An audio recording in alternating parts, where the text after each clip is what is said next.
I'm so glad you're here. I'm Kate Champion. I'm an author, therapist, and generally curious human whose life has been full of ups and downs, twists and turns, mess and adventures, some intentional and some not so much. Welcome to Living Big Mindfully, a later in life podcast. Here are 3 questions for you. Are you ready? Are you in midlife or beyond? Or maybe struggling with next steps or finding your feet? Possibly feeling like something's missing, not quite right with your life? Or maybe you have a sense that you're really not living your own truth. Okay, you're right, that was way more than 3 questions. But were there any yes answers? Yeah? Okay, fantastic. That means that you are in the right place and this is the show for you. So grab a seat, get comfy, and join us for inspiring, heartfelt conversations. Conversations with real people just like you and me. Listen in as we chat about life, love, health, healing, and thriving well into our later years. And let's commit to creating honest, fulfilling lives and giving a high five to living big mindfully. One more thing. Make sure you visit katechampionauthor.com. Check out Never Too Late and You Are Limitless, my best-selling books. And while you're there, be sure to download your free hiking guide. And remember, check out our Living Big Mindfully community on Facebook. And please share your favorite episode with your friends. Thank you so much. Okay, that is enough for me. Are you ready? Great. Then let's dive in.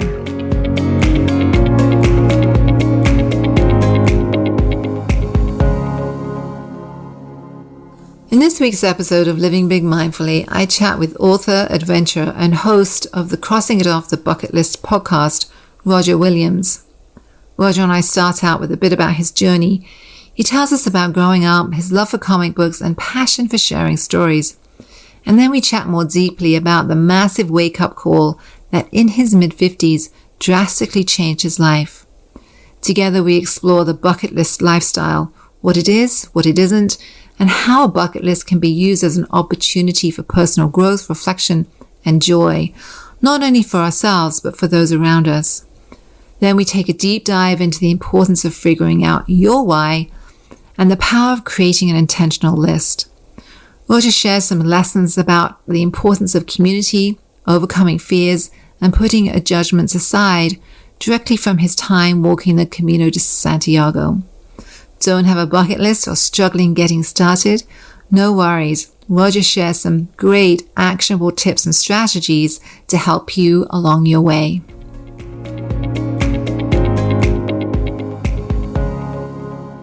Hi, Roger. It is so good to have you today. I'm just, I sent an invitation out to Roger and he was like on it and he booked the next day. We got some questions together. So I'm super excited about having you on the show today. Hi, tell me a little bit about you and your story and your background.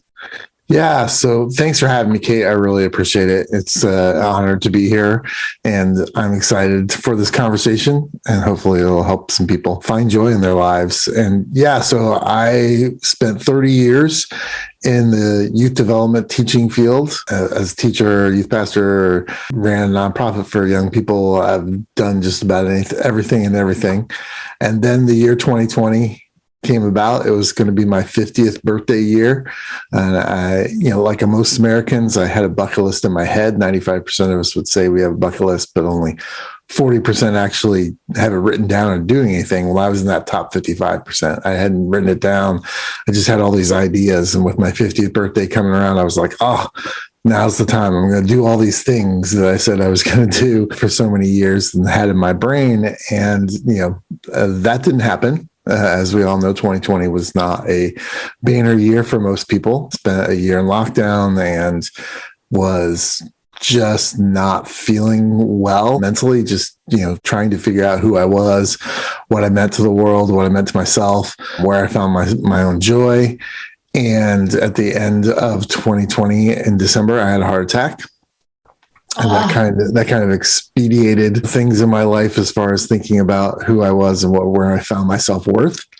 And so I went back to that whole bucket list concept of saying, okay, what is What is it I want to do? What is it that I want to be known for? What is it that brings me joy? And so I, left the hospital and came home and changed all my social media accounts for my job to be the head crosser off for my bucket list. And so that's kind of where it all started. And I decided that I was going to write my bucket list down and actually actuate and do the things that I had swarming in my head. And so I started that process by doing the Camino de Santiago, the French way, which is about a 500-mile hike across northern Spain that takes about a month. And when I came back from that, I sat down with a coworker of mine who I had worked with for about 4.5 years. She said, "How was your trip?" And so I showed her this reel I had made, this short video of just selfies of all the people that I met along my journey in Spain. And she handed me back my phone and she said, "I've never seen you that happy." And that really hit in a couple different ways. First was that I was excited that she saw I was having such a good time, because I did. It was one of the best experiences of my life. But I also thought, well, I've worked with you for 4.5 years and you've never seen me that happy. There's something wrong with that. I don't want people to meet me when I'm not at my best, when I'm not at my most joyful. And so I actually, a month later, quit my job and took an adult gap year. Some people call it a career break, lots of different things, but I decided I was just going to focus on my bucket list and do things that bring me joy. That is amazing. I mean, there's just so much in that story. I'm curious, had you had heart problems, or was it just kind of an out of the blue, like pivotal moment heart attack? Yeah, I think a lot of it had to do with stress levels. I think some of it has to do with hereditary genes that aren't very good as far as heart disease goes, and me not taking care of myself like probably the way I should have. It's probably a third of all that. And so it wasn't massive. I had some blockages. They put in a stent. So it wasn't like a clutching chest, fall to the ground type thing. It was just a dull, nasty pain for about 5 or 6 hours that I, tried everything. I had my partner give me a back massage. I was in the shower for an hour and a half and, just trying everything I could do, and finally called the emergency department and had them come pick me up. So yeah, it was unexpected for sure. We all think we're invulnerable or invincible. And so I was kind of in that spot, just not taking care of myself properly, and needed to make some changes, and not just physically, but emotional changes too. Yeah, I mean, that is a massive wake-up call, and I'm so glad you tied in the emotion and the physical health component. So maybe more about that later. So we both have a passion for really real stories about real people, really kind of highlighting what I call spotlighting real people with inspiring stories. So I'm curious, how did that start for you? How did that passion start for you?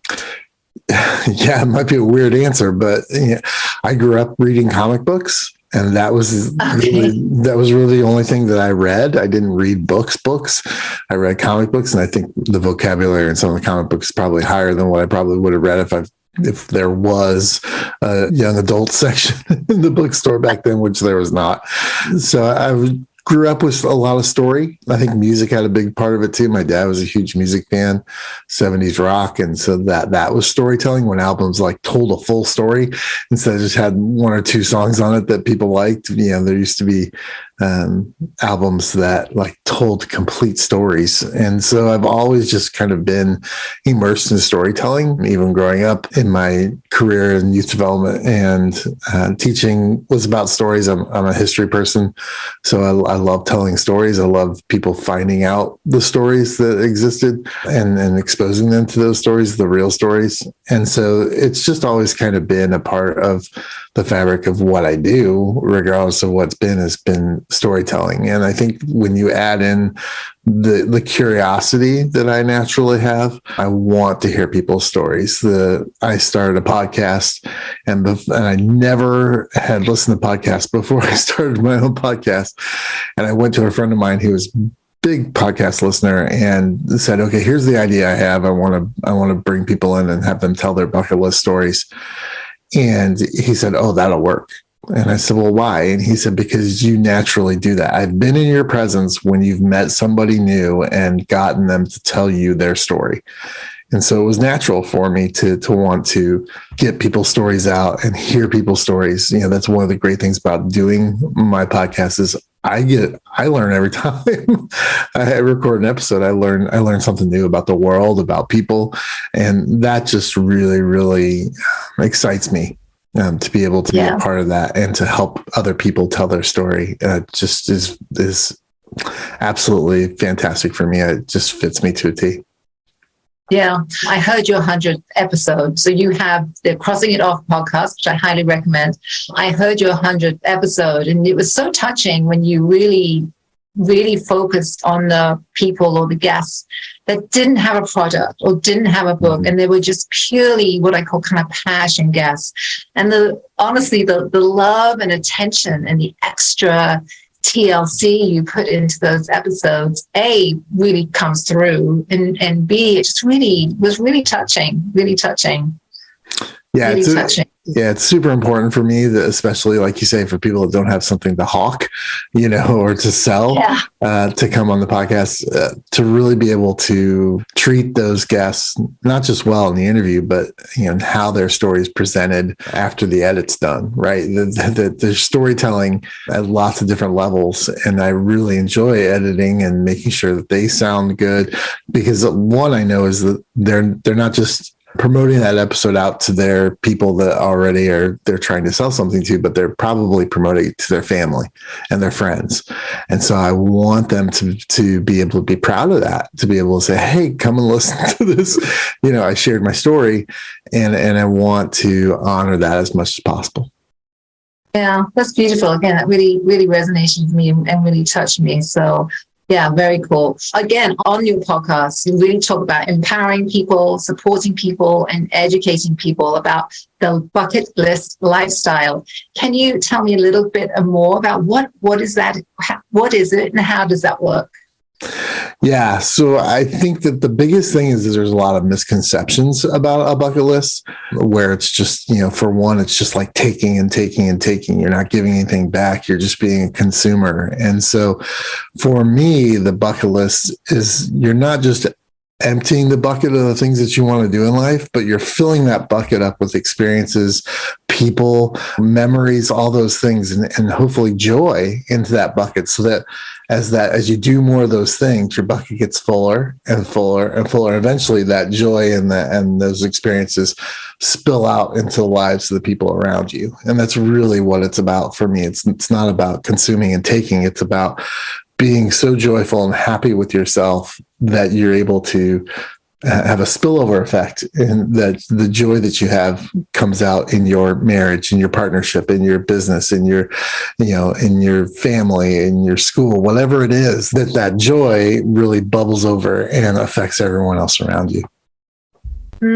That's wonderful. It almost feels like, when you're filling up your cup, you're at the same time unintentionally, or through osmosis, you're kind of spreading that energy out into the world, and you're lifting others up at the same time. You talk about the bucket list being more than a to-do list. So tell me a little bit about that. How do you use that also for a tool for personal growth and empowerment? You kind of tie those things together. So I'm super curious about that.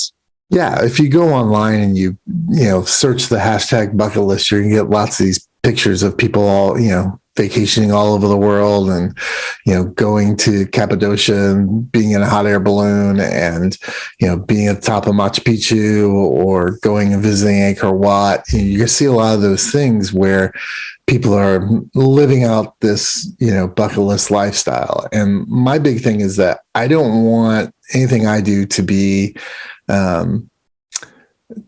don't want anything I do to instill FOMO in anybody else, the fear of missing out, right? That's not what it's about. It's about creating this list of things that bring you joy. Now, that could be visiting Angkor Wat. Angkor Wat's on my list, but it's really about you having this list of things that will bring you joy into your life, because we're the only ones responsible for that. We can't rely on other people to bring us joy. We have to do that for ourselves.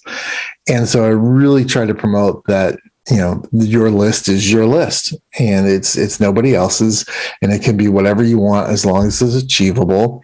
And the big thing is to setting that intention, right? Is to say, why am I doing this? If you have a bucket list where it's just a bunch of things you've seen on Instagram of people, smiling and, having a good time, that's not really your list. So when you sit down and say, okay, if I'm going to do this, I'm going to set an intention for my list. And that could be anything. That could be expanding your depth of knowledge. It could be getting out of your comfort zone. It can be facing fears. It can be lots of different reasons of why you want to have this list, but that's what makes it uniquely yours. For me, mine is community, right? That's the underlining theme for most of the items on my bucket list, is that I'm either doing these things to create new community or help build up existing community. And so an example might be me and my best buddies going to Memphis, Tennessee for the World Championship of Barbecue together, right? That I want to go and experience that thing. I want to go experience that barbecue. I want to go experience the atmosphere and the music and all that kind of stuff in Memphis. But really, I want to, the ultimate goal is to be with my friends. And that was almost 40 years now of having that experience together. Because then there's some kind of link to those memories that's more than just doing that thing or crossing that thing off the list, and making it more about those relationships than about the actual event that we're going to. I love the word that you used a couple of times, intention, right? So for me, that word intention, it's about going inside, taking that breath, right? Kind of going inside and like really trying to connect with what you're called to do, right? What excites you, right, on your terms. And again, you'd mentioned the FOMO, which I so get, but it's trying to put that in a box, like trying to put the FOMO on the box, in the shelf, way up high, but just and really connecting with what you're called to do, right? What's going to lift your spirits and fill up your soul. So tell me a little bit about intention. How does that come in here, and how does that work, and how do you use intention in your life? Yeah, a lot of it has to do with, like, if I wouldn't start a business, right, if I didn't have a mission statement or a why, right? What is your why? And that's really what intention for me boils down to, is why are you doing this? Are you doing this just to keep up with the Joneses, or, as we might say in the United States, or is this for the reason for you to actually grow? And so for me, there's a difference between, and I don't want to knock it, but dream boards, vision boards, those kind of things. Those things are good and they have their place, but that's not really what a bucket list is. A bucket list is like saying, okay, I can do these things. If I put my mind to it, if I put my time to it, if I put my money to it, whatever it is, I can do almost anything in today's world. We've got the internet. You can keep in contact with people. You can find cheap places to stay, cheap flights. There's all these hacks that are out there to make things easier. Unlike when you and I were growing up, you had to go to a travel agent to figure out, not just to get an airplane ticket, but where to stay. And then it was, now you have free reign and free choice. You can find someone's house that they're renting over Airbnb or Vrbo and go do it. You can go to workaway.info and find places where you can volunteer for 20, 25 hours a week, and they'll feed and house you, all across the world, and then have that chance to go and visit and do other things. So we live in a great time where you can do just about anything. But why are you doing that, right? If the whole world's available to you, why are you going to choose the things that you want to choose? And that's really what that comes down to, is by setting that intention, especially for your bucket list, you can say, okay, with this why, like for me, it's community. Why do I want to do the Camino de Santiago? Why do I want to do the Mongol Rally? Why do I, am I going to do this just alone to do it, or am I going to do it to build relationships? And so an example would be, I did the Camino de Santiago, met several dozen people along the way, which I spent multiple days with, walking and talking and having meals with and all these things. And so when I took my career break, I decided that I wanted to go back to Europe and spend about 3 months there. And really the itinerary for that trip, I was writing a book, and that was my main goal, but I wanted to see places that I'd never seen before. But the itinerary for that trip was really built around revisiting these relationships that I had made on the Camino. So I think over a 3-month period of time, I saw about 26 people that I met at the Camino, and I saw them in Costa Rica and in Spain and in Israel and Italy and the UK. Again, back to this community, right? Really building these roots of community. Absolutely. So we talked a lot about some of the highlights maybe of the bucket list thing, but what about, right, what about discomfort, right? So I know from personal experience, sometimes some of our bucket list items can really push us outside our comfort zone. There can be fear, there can be scary points. There can even be times when you're in the middle of something, again, personal experience, that you think, what the heck am I doing? This is horrible. I hate this. But I know that's just temporary. So how do you handle discomfort? And tell us a little bit about that. And maybe if you felt comfortable, you could share a little bit about when you've been pushed outside your comfort zone. Yeah, for sure. That I think that if anything's worth doing, there's a risk behind it, right? So you have to grapple with that on the front side and say, okay, if regardless of all these things that are put in my way, I'm going to make this happen. Again, I use the example of the Camino de Santiago. It's 500 miles. It's of walking if you can do it. It's mentally tasking, it's physically tasking, it's expensive. It's not necessarily something that you can just pick up the next day and go do, especially if you live in America. You got to fly to Europe, you've got to stay in places. And so for me, that was all heightened because I did it in 2021. So the process was that when I bought my airline tickets about a year in advance, which was good because the prices were extremely low because we were in the middle of a pandemic. But that's nice. But at the same time, I don't think Spain opened back up to outsiders until about a month before I was supposed to go. So leading up to that point, for 6, 8, 9 months, I was like, is this even going to happen? Right. Because I had bought my airline ticket, but Spain wasn't open. So every morning I'd wake up and it's like checking the internet. Well, where's the EU? Where, when are they going to open back up to people outside of the EU? And so there was just every day I was like, is this going to happen? Is this going to happen? And for me, it was about saying, okay, well, if it doesn't happen in August of 2021, I can move my ticket, right? That was really the only thing that I had bought. Maybe made some reservations I probably could have canceled as far as housing. And I think I got a train ticket in advance that was $37 or something. I probably could have said, okay, I'll just forfeit that. I won't worry about it. But every morning it was like, will this happen? Right. Or I'm starting to save up money. I bought an airline ticket and it was like almost every day. But for me, I had to keep thinking, okay, if it doesn't happen, like I said, in 2021, I'll just move it. This is going to happen. Regardless of when it happens, it's going to happen. I kind of needed to happen in August of 2021 because I had vacation. Right. It's taking 30 days off of work, so that I probably would have had to wait a whole nother year to do it because August was kind of the month at the job that I was at where we didn't have anything going on, where I knew my boss would be like, yeah, it's okay if you're gone. So I have a window, but at the same time, it's like, okay, if I have to push that for another year, I'll push it for another year. And so it was just that determination that I'm going to get it done. When and how, right, is another question, but it's going to happen, and to be patient about that. Yeah. So the question was trying to get to pushing yourself outside your comfort zone. So in those examples, you were uncomfortable with not knowing. You were uncomfortable with the question mark, right? Is it going to happen? Is it not going to? So there was just some discomfort around that. But what about when you're actually out and you're in the middle of a bucket list item? And again, I can really connect to some times where it's like, I've really questioned, I've really been uncomfortable, and I've really had to push myself.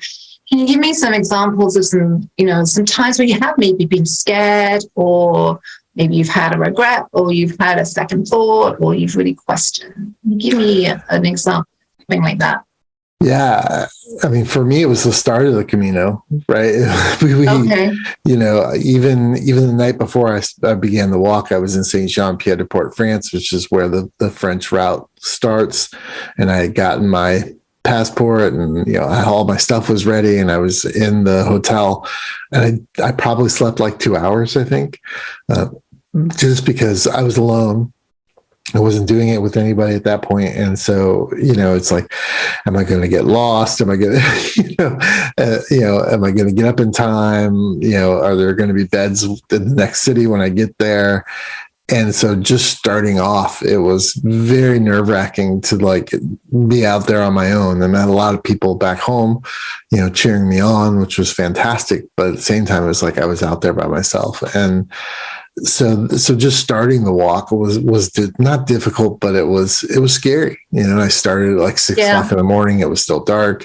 I was afraid I was going to get lost. All those kind of things start going through your head. Now, once you get out there and you start, have a couple of days under your belt, you grow a community, you find people that have the same interests as you can partner up. And so I was with a group where, one person's job was every morning, like, okay, we're going to make it to this city, and, who wants a bed? And so they would make the reservations at the hostel. So I didn't have to do that.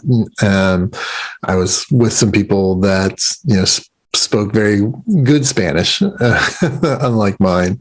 And so it was easier, when mealtime came around, to be able to order and have somebody order for me or do those things. So I learned to rely on what I call my pod of people. The scary thing was that I hurt my knee like the second or third day in.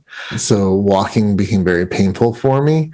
And so I did start to take taxis, half of the days and stuff. And then I got to a point where I had miscalculated my schedule. And I was supposed to meet my partner in Sarria, Spain on a certain date. And so I actually had to get in the cab and like jump four stages, and which is fine. There's people that are purists and like, you have to do all 500 miles or whatever it is. And for me, again, going was about the community. And so when I jumped those stages, I had been in groups of people. I built community. I had a group of people that, I wish I could have stayed with and walked the entire time. And so I had to create a whole new set of community after I jumped those stages. So that was a real nervous, scary time for me, even though I'm very good at meeting people and, integrating myself into community. I had to do it all over again, and that was pretty scary. The great thing was I walked into a bar and had an Austin City Limits t-shirt on it and was standing there waiting to get a table. And somebody from across the restaurant goes, "Are you from Austin?" And I was just like, "No." so somebody did it for me. And I met a young guy named Ryan from the United States, and we talked for a little bit and then went back to the albergue and was sitting outside like we typically do at night, just hanging out by myself. I think I was reading something online and heard this distinct Alabama accent coming from a couple tables over. So I'm like, okay, well, if this kid Ryan can just like, say, "Hey, what's up?" I can do that too. And so I went over and said, "Hey, it's obviously you're from the United States. Can I sit down and hang out with you?" And, I had to overcome those fears again of like, okay, I've got to put myself out there. I've got to re-engage. And I wound up walking with a lot of those people. Several of them were Americans, which I hadn't experienced in the early part of the Camino. And I got very bad tendonitis in my left leg. And so again, I was having to take taxis and try to rehab it as much as I could. And somebody, questioned, "Why are you taking taxis every day? Why don't you just stop and wait and then, heal and then keep moving?" Well, I had a deadline that I had to meet my partner at a certain place on a certain day. So I wanted to get there. But also the bigger thing for me was that I had created a new community that I wanted to be with. I didn't want to give that up. I didn't want to stop for a couple of days and have them move on. And, not because I didn't want to start a new group of people and get to know more people. It's just, I really loved and cared for the people that I was with. And I'm like, okay, well, whatever it takes. If I take a taxi today, I want to take a taxi. And so, one of the things that we say on the Camino is that it's your Camino, like do it your way. But at the same time, there's, people look down on the fact if you're not like walking the whole thing. And so for me, it was like, I don't care about that. I didn't come here to walk. I didn't come here to see ancient buildings. I came here to build community. And so I wanted to make sure that I stayed with those folks.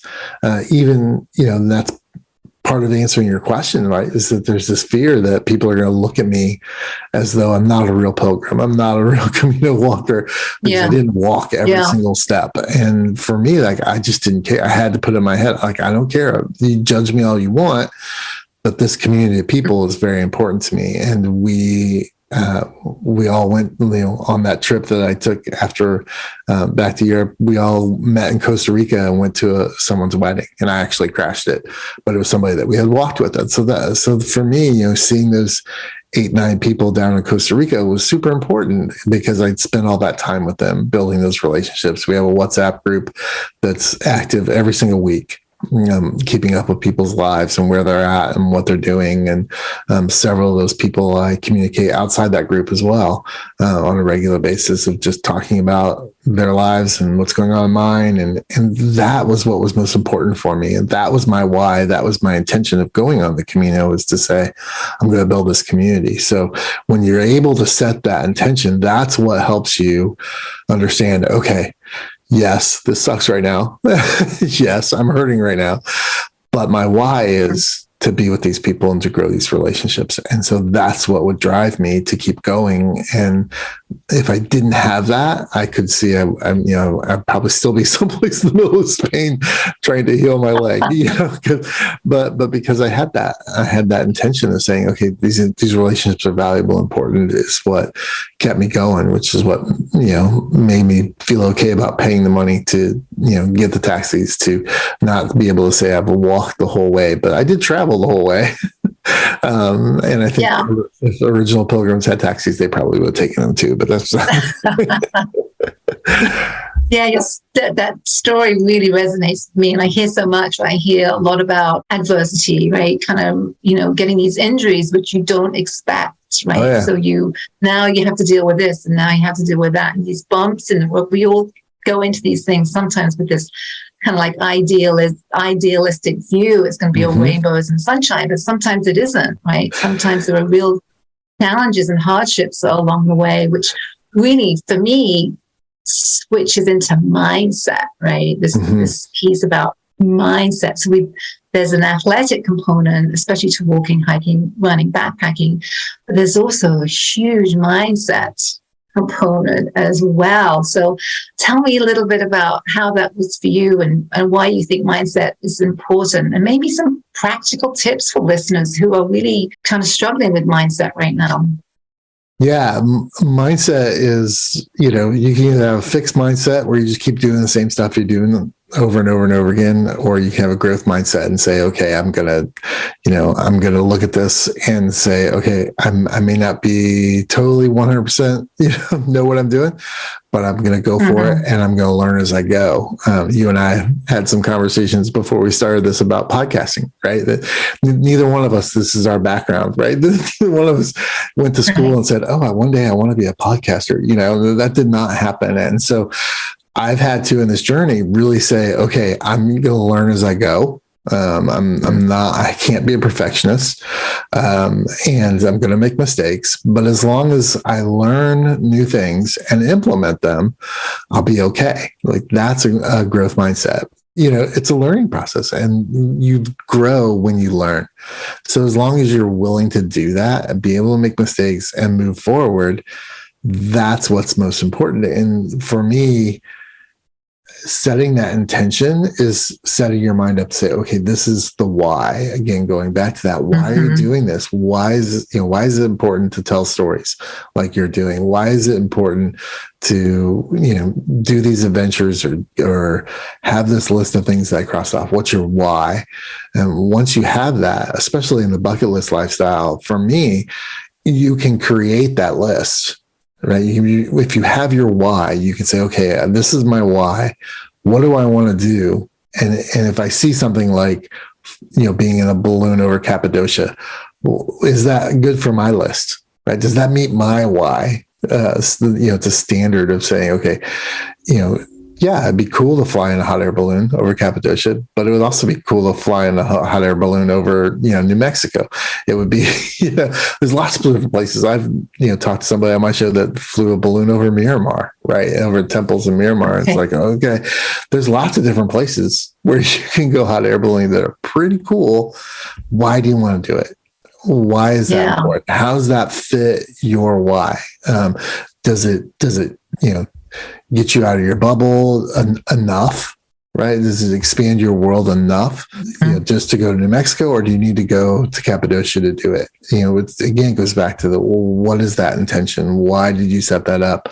Because then you can create that list of things that are uniquely yours, even if it's the same thing everybody else is doing. Flying hot air balloons over Cappadocia, do you have a Turkish heritage that you want to follow through on and get more information about? What is your why? Or is it you just want to do something romantic with your partner? Okay, that's a good why, right? So if you find out what that why is, then you can set that intention, then you can drive the creation of that list. And then it's, can drive the management of that list. Why are you doing these things before the other things? Why are these items some things you want to cross off sooner because of the intention that you've set for your list? So like for me, the Camino's hugely communal. It's, I saw the movie The Way back in 2011, and that's what I saw in that movie. Yeah, they're, Spain's a beautiful country. It's great architecture, all those things. But what I took away from that movie was the community that was built while people were walking. So it was very easy for me to say when I finally wrote down my list that was going to be one of the top things because community is valuable and important to me. So it drove me to cross that thing off first after I'd written stuff down. So I'm curious as you're talking, does this feeling, I'm also a therapist, right? A mental health therapist. So I do a lot with feelings and body work and things like that. I mean, there's a difference between thinking something, right, and really kind of feeling it, and it's hard to put language, right? Feeling it with your whole body. Like I say, like kind of feeling like really cold, right? Like you kind of feel it in your gut, right? That this is it. This feels right. This is my, my next thing. For you, is it? Do you get a body sensation, or is it just really kind of cognitive kind of thinking? I'm just curious about that. Yeah, I think it's probably some of both, especially since mine's community. So proximity to other people is part of having community. Okay. So yeah, I think there are some things that I get excited and anxious when I'm about to see somebody that I met on the Camino. I'm excited because all those feelings flood back. I took a side trip to Israel to visit a friend of mine from the Camino, and that was just really awesome. I'm in Israel, which I never thought I'd be in, and I get to see Ate again, and I get to hang out and talk about our experience, but also talk about where we are now afterwards, after we come back from it, and just really continue that relationship. So I was excited. I was physically excited to be able to see him, hug him, talk to him, be in his presence, have him, cart me around Tel Aviv and show me stuff. And it was just excitement. Right? I don't know how to explain that, but you can feel that excitement inside of you and say, I'm going to see this person. Right. And as you're talking, I'm actually feeling it in my body. I'm actually feeling resonating like in the gut, in that kind of core, the energy, the excitement. This is just feels right on every level. So I'm totally kind of connecting with the energy you're feeling right now. So appreciate you sharing that with me. Yeah. Thank you. Another example would be when I started that 3-month journey, my partner and I flew down to Costa Rica to be with some of the other people that we had walked with on the Camino. And we were going to Costa Rica because there was an engaged couple on the Camino that was getting married. And we crashed the wedding. Like, it was a small destination, 50 people. We crashed the wedding. So there was this whole buildup inside of, how are we going to do this? How are we going to make it so that it's not inconvenient for them on their wedding day? And one of the people that we were with that also walked the Camino with us was like, are you sure this is okay? Like, are you sure that they're going to, and I'm like, I'm pretty sure this is going to be, a good thing. Right. And there's some little tinge in me that was like, oh my gosh, what happens if they, they don't like being there or whatever. But we walked into the reception after they had done all the speeches and stuff. I timed it really well on purpose because I knew that the bride was very A-type. And if I saw her schedule of events, that was the way it was going to go down. Right. So I knew around 8:30, they would be done with dinner. They'd be done with the speeches, and it would be party time. And so we walked in and the bride saw us and just screamed on top of her lungs. And the groom was totally dumbfounded, like, what is going on? Why are you here? Not in a bad way, but just they both said to me later, that was the best gift we got all week, was just you showing up. Right. And so it's like, yeah, I kind of knew that was going to be, there's a tinge of me that was concerned, but at the same time, it was like, oh, man, this is the best thing that we could do with our time and our money. And those two will never forget that. Right? And neither will you and your partner, right? I mean, that is a memory, that is experience you guys will hold on until you're dust, right? And that's so powerful, so powerful. So thank you for sharing that. So we've talked a lot about, I think our conversation has assumed that most people have these bucket lists, but what if you don't, right? What if there's a listener out there that has no bucket list, no idea, can't even think of something? How would you help them? How would you kind of encourage them? Or where could they get started? Yeah, I mean, I always encourage everybody to write it down. Like, even if you just do it once, write it down. Like, that's the biggest thing. But I think the where I start with people to help them is to say, okay, what are you already into? Right? What's something that you're already into? So like for you, Kate, I know you're a big backpacker, right? You love to go hiking, you love to backpack. It's like, okay, so what are those things that we can, say that you've always wanted to do in that realm? Right. Mm-hmm. And just start with those things, putting those things down, and starting with things that you're already into. So for me, I have several items on my bucket list. I'm really exposing myself as a huge nerd right now, but I really enjoy professional wrestling. Right. And there's some reasons behind that. There's my, it's a long family thing between my dad and his dad, me and my dad, me and my son. So I have several things on my bucket list that are wrestling related, places I want to go see, cards at, wrestlers that I want to see wrestle before, they quit, conventions I want to go to with my son. There's lots of different things that I can come up with that to say, okay, this is the start of my bucket list. But on a smaller scale, I worked with someone who said, I don't have a lot of hobbies. I don't have travel desires. I don't have these things that I'm interested in. So how do I do this? And I said, well, what do you like? What do you enjoy? What does bring you happiness? And she said, I love Thai food. She said, I love Thai food, but it's super, super hard to make on my own. I always have to go out. I'd like to learn how to cook Thai food. Awesome. I want you to write down 12 recipes, right, of Thai food that you would like to learn how to cook in the next year. She wrote those down, brought them back. So, okay, now what do I do? And I said, pick one. Start there, cook it once a week for a month or until you figure out that you've got it down to your satisfaction taste. And then move on to the next one, cross that one off and move on to the next one.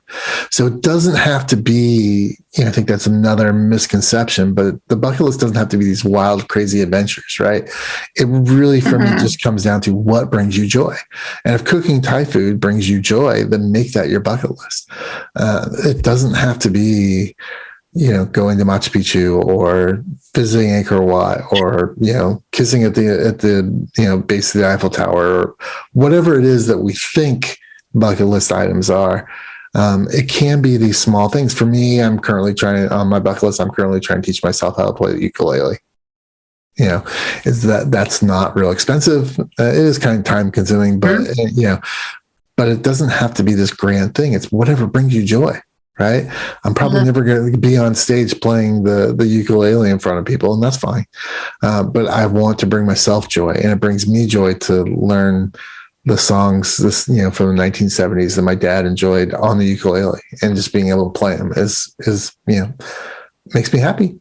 And so that's an okay thing to have on your bucket list. I think, part of this whole thing is that the bucket list wasn't a concept. It was maybe a concept, but it wasn't called a bucket list until 2007. There's no mention in the English lexicon of a bucket list before 2007 when that movie came out. And I think one of the important things that people need to remember from that movie is that they went and did all these crazy adventures, right? Before they, to try to cross these things off their list before they died. But really, when it came down to it, and it's spoilers, I guess, is that, they figured out that, fixing the relationships that they had in their family was the best thing they could do before they go away. Like, that's the thing that was most important and most valuable to them before they kicked the bucket, and just their relationship, right? So what brings you joy, and what is going to bring you happiness, and how do you fit those things into your life on a regular basis? Yeah, I go back to, I'm not into making FOMO for people. What I want to do is I want to help people live out their best life and bring themselves the most joy in the process, wherever that starts, whether you're 25 or you're 75. Where are you in your life trying to bring yourself joy? And that's what's most important.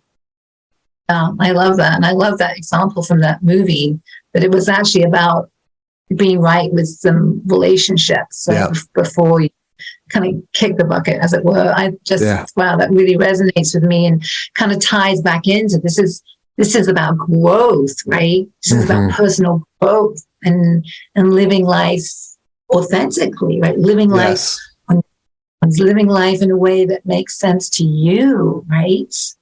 Yeah. And I try to bring those stories as much as I can to the show, my podcast, because I want people to see that the opportunities for what you can put on your list are wide and varied, right? You may not want to get Arnold Schwarzenegger's autograph, but listening to Reese's episode, because he was passionate about it and the things that he had to go through and how it changed him getting that autograph, that's what's important and valuable. And that's why I hope people listening to the show understand, is that you may not have that thing that this person's telling their story about on your bucket list, but we can all learn from their journey and their growth, as far as for ourselves being able to look at our list differently, or look at, or maybe saying, maybe I would like to put somebody's, getting somebody's autograph on my bucket list, then maybe that's important to me, and maybe that would bring me joy.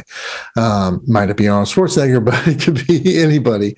And so I think that widening the understanding of what a bucket list item can be is valuable to people finding it. But at the same time, it's whatever, I call it a bucket list. Mm-hmm.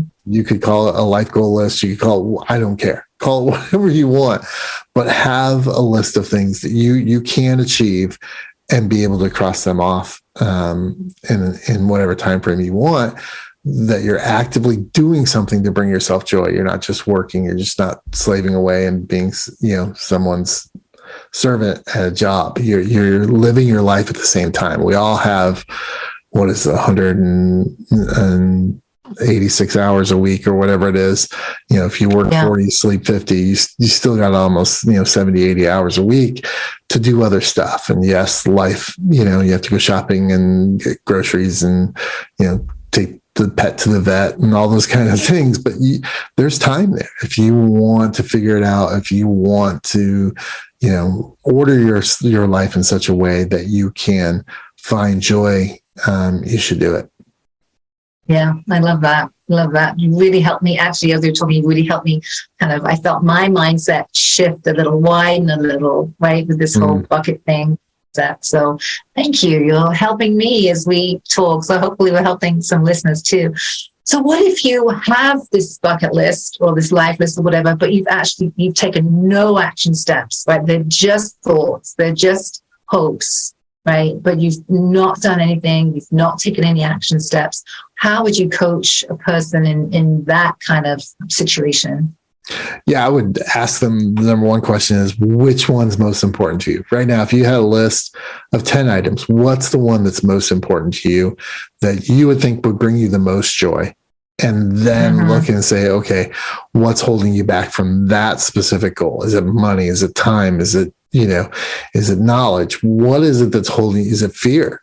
Even what's holding you back? And let's deal with that so we can get those boundaries out of the way so that you can move forward in accomplishing that task. For me, there was nothing more important than doing the Camino for lots of different reasons. But I think one of the biggest ones was that I needed to do something really big for me, right? I needed to do something that was big, hairy, audacious goal that I could point to and say, if I can do that, I can do anything. Some people need to start off with really small things, right? And accomplish, tiny things and build themselves up to where they can do those big things. So everybody's different. Everybody's list is different. And so it is an individual of saying, what's the most important thing on there for you to say you've done, and what's specifically holding you back from that, that's keeping you from getting it done. I think that's, where someone needs to start if they've got a list and haven't started doing things, is figuring out what's most important and what's holding you back, and and let's deal with some of those things that are holding you back. Let's work through some of that. I love that. So I have to ask, you mentioned the ukulele on your bucket list. So what else is I know you probably have a pretty long one. What else is on your bucket list? What's next for you? Yeah, I'm hoping to finish all 50 states this year. That's a big one that I've had on my list for a while. I was hoping to do it again. My 50th birthday year was one of the things that I was going to cross off, being able to say I'd gotten all 50 by 50. Still have not accomplished that, unfortunately. I have 2 states left. So I've got Alaska and That's pretty strong. Good for you. Yeah, I'm pretty lucky. The average American visits 12 in their lifetime, 12 states in their lifetime. So yeah, I've got Alaska and North Dakota. North Dakota will probably be last because there's a sign someplace in North Dakota I need to find that says, "Welcome to North Dakota, everyone's last 50th state." And I'm really want to get my picture taken there as the 50th state. So I'm fortunate enough to live fairly close to both those states. I live in Washington, and so I can get to Alaska pretty quickly, and I can, North Dakota's not that far away. So I'm hopefully going to get those 2 things, off the list and done. That's a pretty big one for me. And then my partner and I are looking at going to New Zealand and Australia next year, mostly for her. She wants to visit some places, but visiting Great Barrier Reef is on my list of something that I really want to do before it goes away. So that's something that we're planning and looking, saving and looking forward to for 2024. That's beautiful. I love that. Love that. So I ask this question of all my guests. If you had one piece of kind of sage advice to share with listeners as we kind of wrap up, what would you tell them? Well, if we can stick to the bucket list stuff, I would say to remember that your bucket list is a living document, that it's not set in stone. Yeah, I think that's one of the reasons why I don't like New Year's resolutions, because there can wind up being a lot of shame in New Year's resolutions, that you say you're going to do something and then you don't do it. And there's shame involved in that, of being able to tell people, or someone saying, "Hey, I thought you were going to go to the gym every day. What happened to that?" Right. And so I highly encourage folks to remember that their bucket list is a living document, which means that you can add things to it that you want to do. You can cross things off of it that you have completed, and you can also take things off of the list that you haven't done. It's okay. It should be a document where you can move things around, change the order in which you want to do them. But also, if something just doesn't resonate anymore with you, you can take it off. There's nothing wrong with that. If your listeners are familiar with Burning Man Festival out in the desert, that was on my list for a real long time. But after talking to some people and getting some information from some other people, I don't think at 53, it's not about age. I interviewed somebody for my show that was in his 60s when he went to his first burn. It's fantastic. I love it for him. But I just don't think I can handle 8 days, out in the desert with sand in every crack of my body. that's just doesn't appeal to me anymore. It did once, in my 40s. I was like, yeah, let's go. But now it's, I'm kind of like, no, I'd rather be in a hotel in Memphis, right? An air-conditioned hotel in Memphis eating barbecue for 3 days than going to Burning Man. So it's okay. Like I don't have any shame in that, of crossing that, of erasing that item off of my bucket list. It's fine. It's just not something I want to do anymore. So I think there should be freedom in saying that you have a bucket list, not feeling a sense of lockdown, right? Because if you're looking at your bucket list as a living document, it can be freeing. I know some people are, allergic to lists. I get that. As an Aquarius person someplace on the spectrum, I need a list, right? If I don't have a list, I don't get stuff done. So, but I can understand why some people might not want to be held down. But if you look at it as a living document, that it can change, that it can grow, all those things should give you some more freedom in saying, okay, I can have a list. I love that. I love the concept of this, what I call this evolving document. You said the living document, your language, because it can, right? We change so much over a lifetime, right? My bucket list is very different today at 60 than it was at, 20, 25, 30, 40, right? So I love that you can kind of evolve and change and adapt, right? As we grow and change as humans. So I love that. Very cool. So Roger, we have covered some amazing ground today. Thank you. Thank you so much. Tell listeners where they can find you. How can they connect with you, find out more about you? Yeah, time for plugging all that stuff. So, yeah. The best place to go is crossingitoffpodcast.com. That's the absolute best place to go. You can listen to the show there, find out more about me. I also have a book called Live Out Your List, Finding Joy Through a Bucket List Lifestyle. There's links to that for Amazon, for Kindle and paperback, where I go in depth on a lot more on the stuff that we talked about here today. I also offer mentoring services to folks, very low rates, to be able to help people through their bucket list experience, regardless if you're just starting or you have a list, like you said, and don't know where to go. I'll help folks figure that out. It's not a high pressure thing, so you can sign up for a 20-minute consultation to see if we can work together or not. It's free, so I encourage folks to do that if they're starting their bucket list journey. And just there's a lot of other information there to help folks on their bucket list journey, and that's probably the best place to find me is at crossingitoffpodcast.com. Awesome. And I will put all those links in the show notes, so you can just click on those show notes and you'll be able to find Roger. I do highly recommend his podcast. I've listened to a few episodes. They're quite inspirational and have helped me in my journey. So check it out. And thank you so much, Roger, for being on the show. I really appreciate your time and your energy and your patience and your generosity, right? You've been so generous. I really thank you. Thank you. Kate, I appreciate being here and wish you all the best.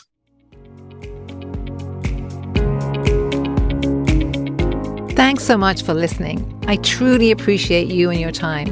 I love to hear from listeners, so connect with me at katechampionauthor.com.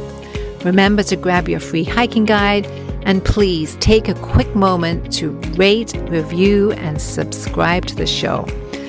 Thanks so much. Take care. Until next time.